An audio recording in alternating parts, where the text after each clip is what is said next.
Welcome back to Board Game Breakdown. I'm Christopher Solomon. In this burst video, we'll be concentrating on a worker placement game called the Manhattan Project Energy Empire. If you'd like a longer video where I give you details on setup and a thorough how to play section, please use this link here to see our standard video. Now let's put 3 minutes on the timer and get started.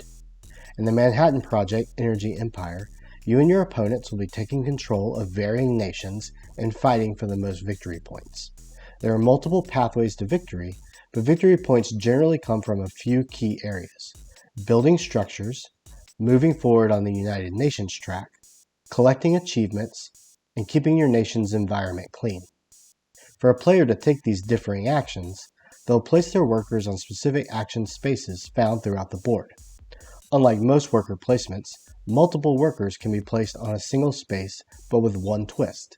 The player must use some of their energy tokens to create the highest stack on that action space.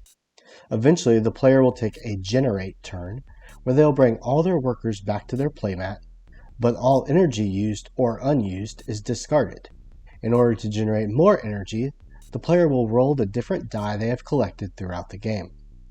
With energy comes pollution though, as some of the die, such as coal and nuclear, not only create energy but also create pollution that the player must then place on their individual board. The pollution tiles are pulled from the global impact track, and every time a stack is emptied, one of the 6 global impact cards is flipped over. These reveal a chance to both score points, but also to have some sort of effect, typically of the negative variety, applied to all players. Once all 6 global impact cards have been flipped, the end of the game has been triggered. The other interesting thing about Energy Empire is how a player activates structures throughout the game.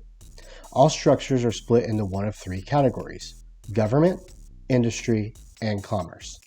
These 3 categories match up with groupings of action spaces on the main board. Once a player purchases a structure in the form of a card, it is placed in their tableau but only for them to use.